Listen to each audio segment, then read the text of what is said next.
c'est la patiente, on verra pourquoi tout à l'heure je parle plus de patiente que de patient, qui arrive à notre consultation, qui dépose un épais dossier en disant « j'ai mal partout ». Et donc, c'est vrai qu'il y a beaucoup de médecins, on a un petit peu de mal, et vous l'avez déjà dit, on a un petit peu de mal à secouer les médecins parce que pour eux, être en face de quelqu'un qui dit j'ai mal partout, c'est souvent ressentir ça comme un échec, alors c'est au contraire, ça ne devrait pas être ressenti comme tel, mais au contraire comme un défi à relever. Alors c'est vrai qu'en plus, la fibromyalgie, c'est une pathologie bénigne. Heureusement, on n'en meurt pas, on ne terminera jamais dans un fauteuil roulant à cause de la fibromyalgie, mais ça oblige, parce qu'on a mal un peu partout, ça oblige à faire un bilan, et ça c'est à nous évidemment à faire ce bilan, et ensuite, une fois ce bilan fait, on retient le diagnostic de fibromyalgie, mais en général c'est finalement assez rapide, si je puis dire, à faire, parce que nous, spécialistes, on reçoit des patients qui ont déjà vu nombre de médecins notamment.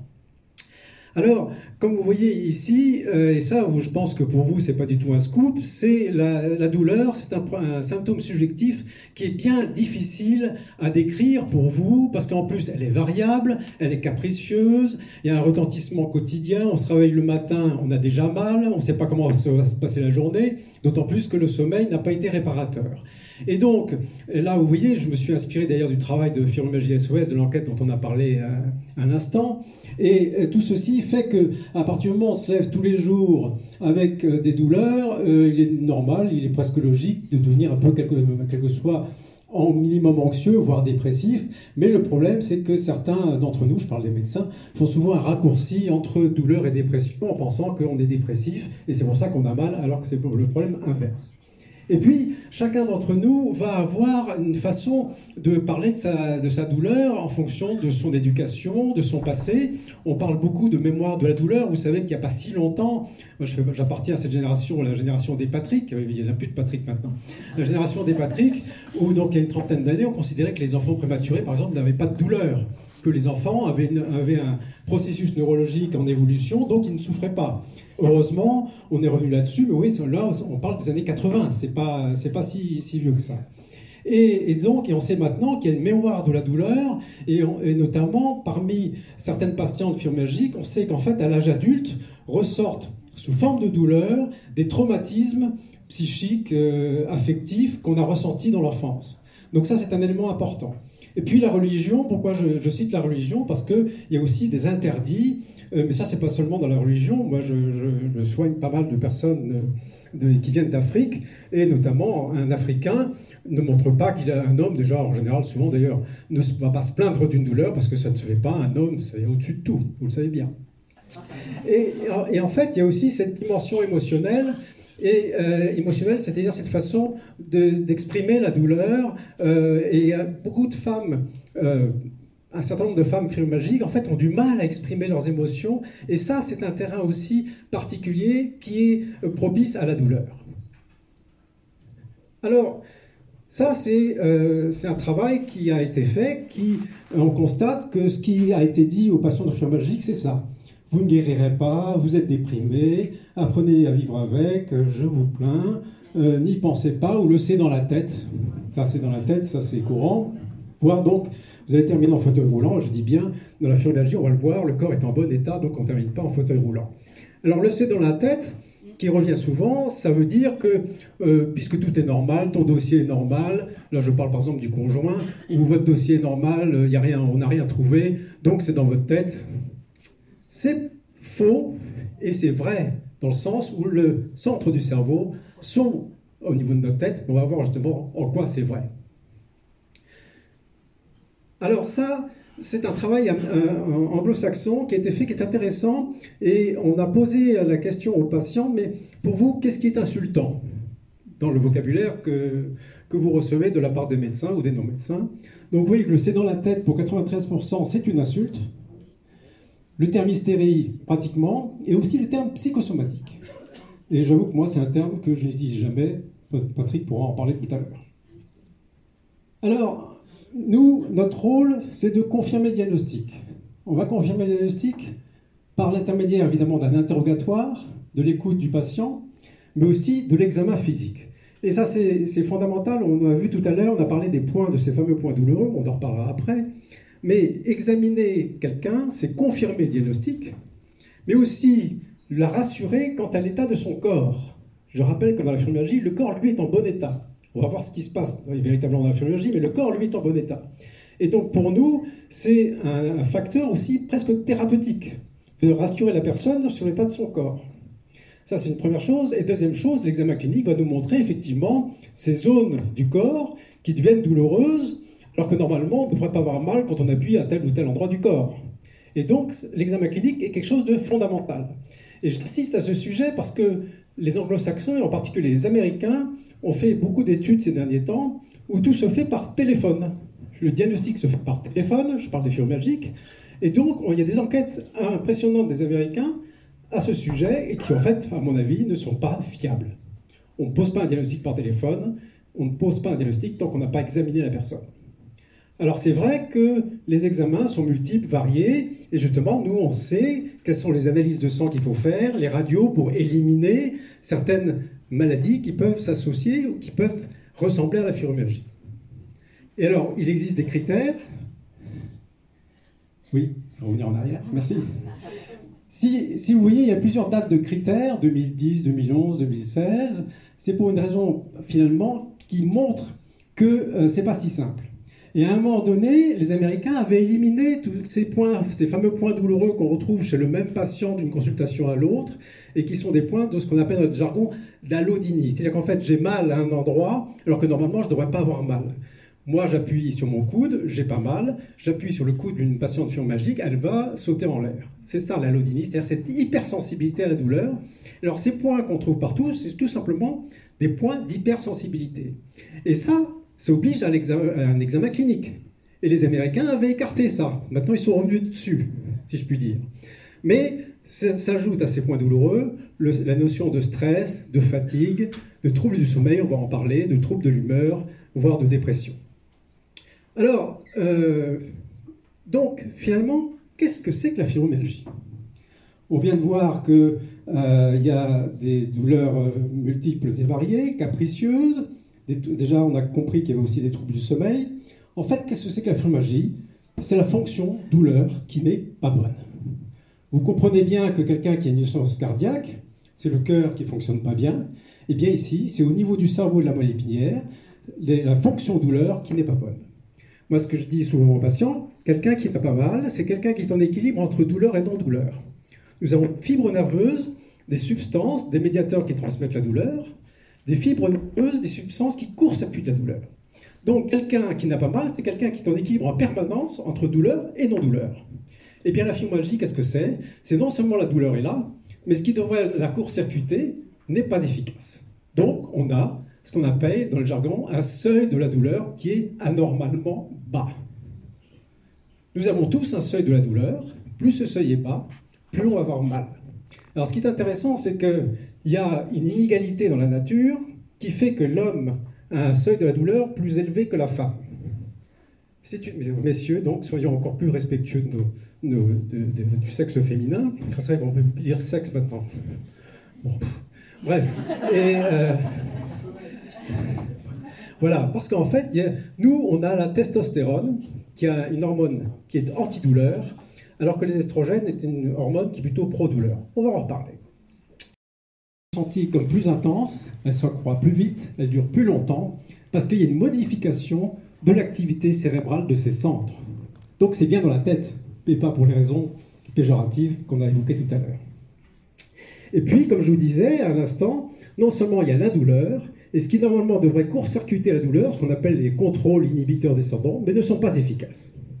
Vous savez, quand vous vous cognez et vous vous frottez, vous stimulez des fibres qui court-circuitent la douleur. Et bien là, c'est pas fonctionnel, c'est pas efficace, ou moins efficace que normalement. Alors, la question aussi, c'est pourquoi les femmes, pourquoi 80% ou à peu près de femmes sont concernées. Les hommes, je vais faire une parenthèse rapide, c'est là en général, ce sont des hommes anxieux au départ, et quand on leur, ou dépressifs, quand on leur traite l'anxiété et la dépression, on arrive assez rapidement à les soulager de leur douleur. Donc c'est un petit peu particulier. Mais pour répondre à la question pourquoi les femmes, il y a certainement des phénomènes hormonaux.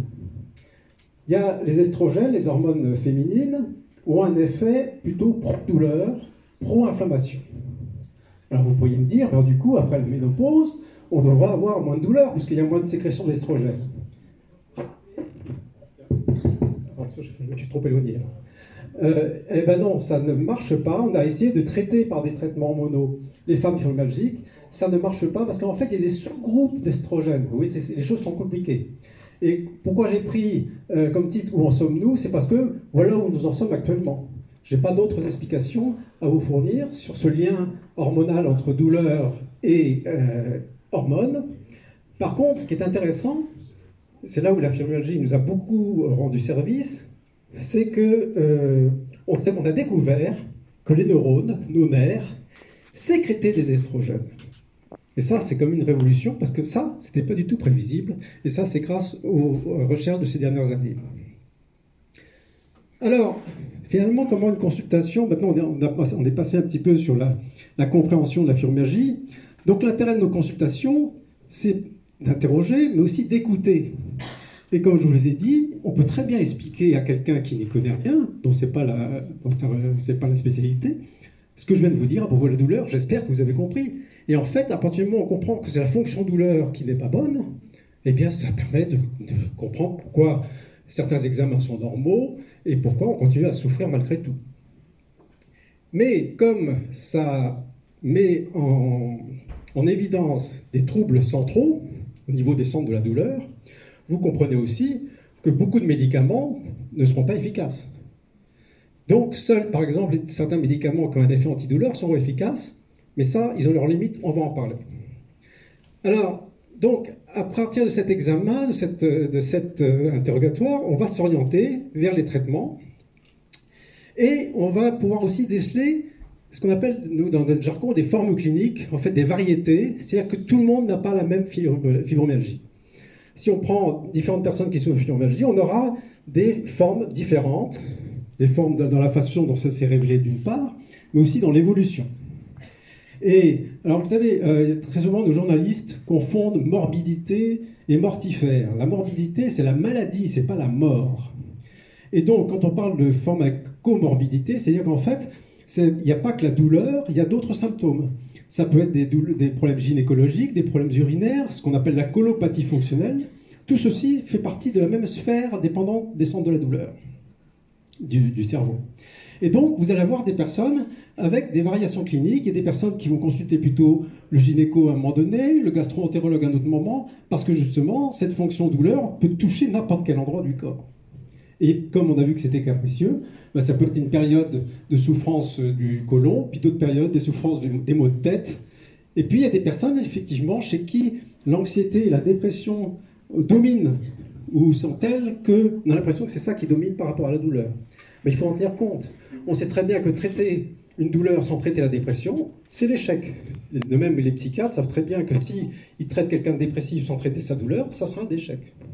Donc vous voyez que tout ça n'est pas simple, mais ça vous fait comprendre aussi pourquoi quelquefois les médecins ne sont pas 100% efficaces. Et puis ce qu'on appelle les formes post-traumatiques, ce sont en fait ces éléments qui déclenchent la douleur. Et en général, on trouve des incidents qui ne sont pas forcément spectaculaires, comme par exemple le coup du lapin en voiture, quelqu'un qui vous rentre à l'arrière, et puis vous avez le coup qui part de façon violente, ça s'appelle le coup du lapin. Eh bien, on trouve ça dans 20% à peu près des facteurs déclenchants qui vont révéler la douleur. Et ça correspond aussi à un certain profil. C'est-à-dire qu'en fait, on s'est aperçu qu'un certain nombre de femmes fibromyalgiques étaient des femmes hyperactives.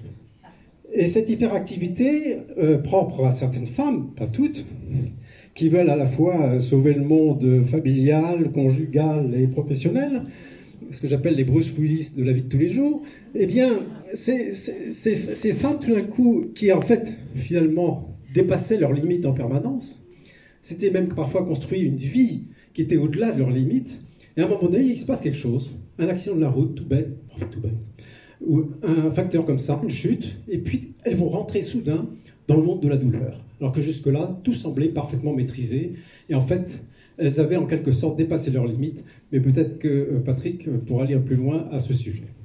Et puis on parle aussi de forme familiale, c'est vrai qu'on se méfie, quelquefois il peut y avoir plus facilement certaines douleurs chez des filles dont les mères sont fibromyalgiques, mais là aussi, il faut être prudent. Alors, ce qui est intéressant aussi dans le travail que les associations de patients ont fait, c'est le retentissement d'une douleur. Ça, c'est commun à toute douleur. À partir du moment où une douleur persiste, que ce soit d'origine cancéreuse ou autre, peu importe, la zona, etc., à partir du moment où cette douleur persiste dans le temps, elle aura inévitablement tous ces retentissements que vous avez devant vous, physiques, psychologiques, dans la relation avec les autres, au travail, dans le comportement, l'humeur, etc. C'est incontournable. Donc, il ne s'agit pas de se culpabiliser, c'est comme ça que notre corps et notre esprit réagissent face à une douleur qui persiste dans le temps et qui est en plus capricieuse et pénible à vivre. Ce qui est important à travers cette diapositive, c'est que ça veut dire que si à un moment donné on passe à côté d'un de ces éléments-là, on risque d'être en échec. Donc c'est pas parce que mon médecin ne me soigne pas bien, c'est peut-être parce que justement j'ai pas réfléchi au fait que ma vie, il faut peut-être maintenant la construire autrement. Peut-être réfléchir au fait que jusque-là, j'étais pas en harmonie avec moi-même en quelque sorte, et d'où ce comportement. Et puis il y a cet aspect financier aussi qui est important. À partir du moment où on a mal tous les jours, il y a un retentissement professionnel, etc.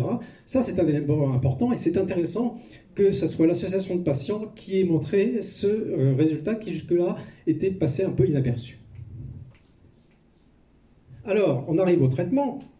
Mais là, presque tout a été dit tout à l'heure. L'objectif, il faut être clair. On ne va pas prétendre guérir d'une douleur qui s'est installée chez quelqu'un dont la fonction douleur n'est pas bonne. Ça serait prétentieux de notre part. Par contre, on va tout faire pour essayer de lui proposer une meilleure qualité de vie et en fait, on peut vivre malgré une douleur comme on peut vivre malgré certains autres symptômes. Un asthmatique, heureusement, peut avoir une qualité de vie normale. Donc, il faut rentrer un petit peu dans cette façon d'interprétation. Et alors là, il y a notamment plusieurs choses à faire. Et vous avez cette notion de kinésiophobie. Kiné, c'est le mouvement, hein, pensez à kinésithérapeute. La phobie du mouvement. J'ai peur d'avoir mal si je bouge, donc je ne bouge plus. Erreur. Erreur parce que non seulement vous allez perdre vos muscles, vous allez vous replier sur vous-même, et en plus, ce qui normalement stimule les endorphines, les morphines naturelles, c'est l'activité physique régulière, justement, malgré la douleur. Alors la douleur, elle aime beaucoup la sédentarité. Et la douleur, en fait, quelquefois, c'est un peu comme un marchand de tapis. Il faut vraiment, vous parliez tout à l'heure de marcher, vous avez un témoignage d'une patiente qui disait que même marcher 10 mètres, etc., oui, il faut commencer comme ça, et petit à petit, on marchera de mieux en mieux, et de plus en plus souvent. Donc, lutter contre la kinésiophobie, c'est fondamental. Moi, je fais en sorte qu'à ma première consultation, les personnes sortent en se disant « je dois changer mes habitudes et avoir une activité physique régulière ». Je ne parle pas de sport, pour lequel c'est un gros mot pour beaucoup. Donc, il s'agit de redonner confiance. Je le répète, le corps est en bon état. C'est votre meilleur médicament, c'est votre meilleur allié. Et puis, tout ceci dit ou sous-entend qu'il va falloir vous organiser autrement. Planifier, ce que j'appelle planifier les changements. Alors, ce qui était intéressant, le LAR, nous sommes en période européenne, le LAR, c'est la Ligue européenne contre le rhumatisme. Et là, on s'est tous mis d'accord, oui, c'est possible en Europe. On s'est tous mis d'accord pour certaines recommandations dans la fibromyalgie. Il y a 9 recommandations. Ce qui est intéressant, c'est 6 sur 9 font état de traitements non médicamenteux. Donc, et tout ceci est basé sur des études scientifiques. Donc vous voyez ici, vous reconnaissez les bains en eau chaude, l'exercice physique, reconditionnement à l'effort, la sophrologie, la rééducation. C'est ce qu'on fait ici, par exemple, dans le cure thermal. Et c'est d'où l'intérêt. C'est pour ça qu'on se bat depuis 2006 sur l'intérêt du thermalisme. C'est parce que c'est 3 semaines d'opportunité pour changer d'habitude et puis pour mettre sur pied ces traitements qui ont un effet thérapeutique prouvé. Alors, donc, traiter autrement, c'est avoir une activité physique régulière. Ça, je n'insisterai jamais assez. Et je préfère parler de réadaptation que de rééducation. Le corps, souvenez-vous, est en bon état. Il n'y a pas besoin d'être rééduqué. Mais par contre, d'être réadapté, oui. Et c'est là où le kinésithérapeute, l'ergothérapeute a un rôle de coach pour vous orienter vers telle ou telle activité. Et c'est là aussi, les activités notamment d'ostéopathie dans l'eau, etc., sont intéressantes. Si je vous mets noir sur blanc marche nordique, c'est parce que là, il y a eu des travaux internationaux qui ont démontré que la marche nordique, vous savez, c'est la marche avec les grands bâtons, avait un effet thérapeutique antidouleur chez les patients fibromyalgiques. Donc ça aussi, c'est démontré. Et l'éducation thérapeutique, on en a beaucoup parlé, donc je ne vais pas revenir là-dessus. La relaxation, l'hypnose. Alors souvenez-vous de cette image, je vous ai montré tout à l'heure une image du cerveau, avec certaines zones qui étaient allumées, si je puis dire, dans le bon sens du terme. Eh bien, vous avez ces traitements, hypnose, relaxation, méditation, musicothérapie, art-thérapie, ont un effet directement sur ces centres de la douleur. Et ce qui est intéressant de savoir, c'est aux zones responsables de la douleur au niveau de notre cerveau, se superposent les zones de l'émotion. Donc vous comprenez pourquoi un stress, quelque chose de désagréable, va aggraver les choses, alors qu'au contraire, quelque chose de détendant, on a parlé d'un mot qui est fondamental tout à l'heure, c'est le mot plaisir. Se faire plaisir a un effet thérapeutique. Et tout ceci est démontré. Et là, vous avez une liste, vous voyez, art-thérapie, tai chi, pilates, etc. Tout ceci a un effet de soulagement de la douleur, mais évidemment, ce n'est pas en un seul jour. Moi, ce que je dis souvent aux patients, à partir du moment où ils rentrent dans ce type de prise en charge, c'est 6 mois de travail. Et je dis bien de travail. Parce que c'est plus facile d'avaler un comprimé que de changer d'habitude. Donc, d'où l'intérêt de la pluridisciplinarité que vous retrouvez notamment ici avec toutes les équipes qui sont à votre service. Alors, on parle des thérapies cognitivo-comportementales, ça fait un peu gros mot, mais en fait, cognitivo, c'est du latin, c'est la pensée. En fait, il faut modifier notre façon de penser.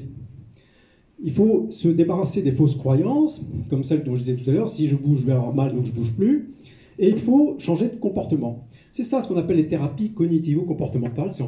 C'est discuter avec vous comment faire pour organiser sa vie autrement, en sachant que ce n'est pas dans la tête d'un point de vue péjoratif, vous n'êtes pas du tout responsable, ça vous est tombé dessus comme on peut avoir d'autres maladies.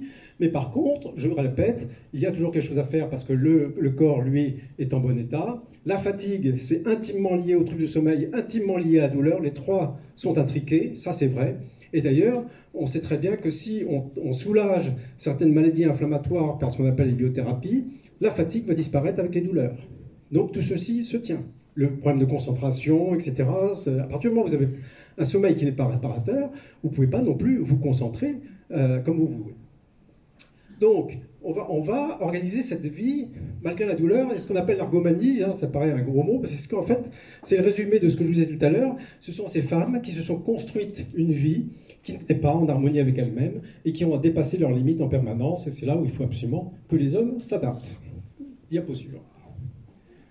Alors, donc, le thermalisme, on a beaucoup parlé, donc je vais être assez rapide, je vais passer la parole bientôt à Patrick.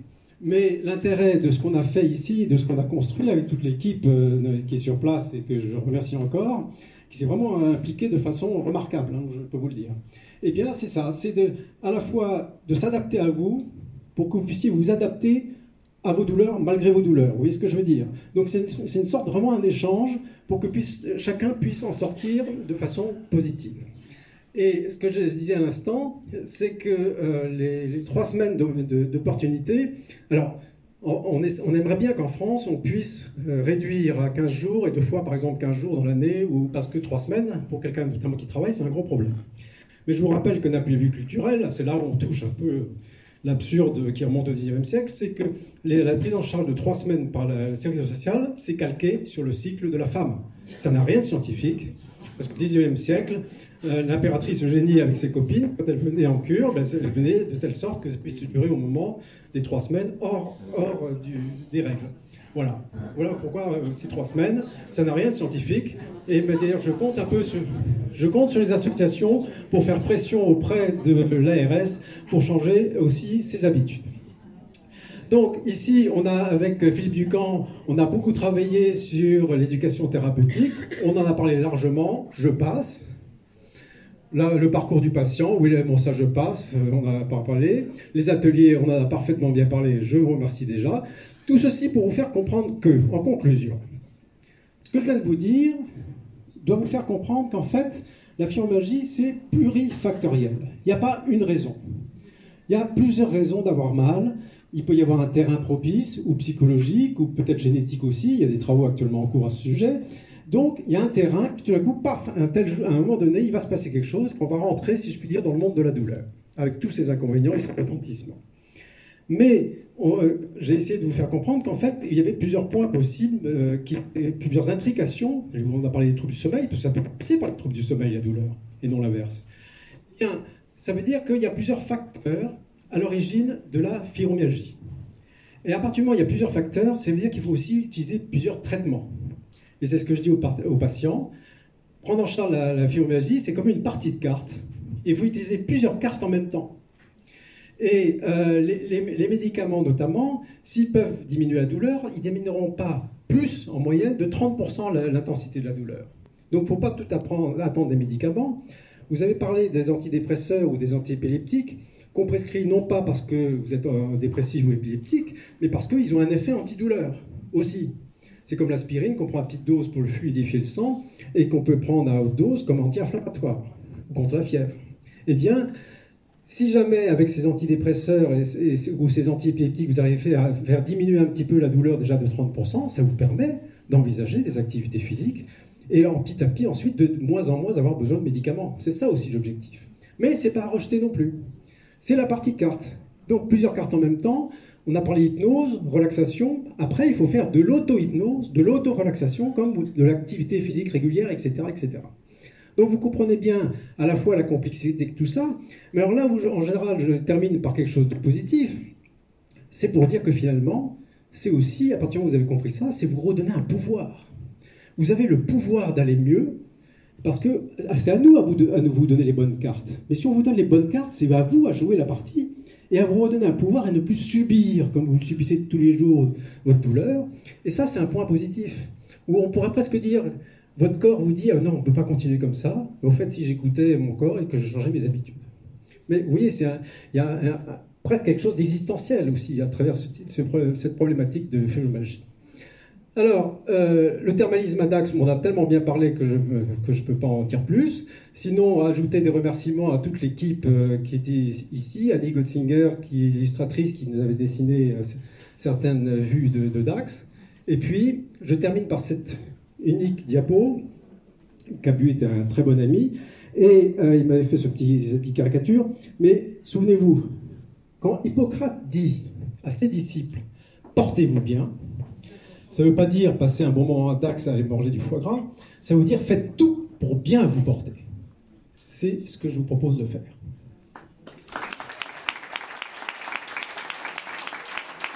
Alors,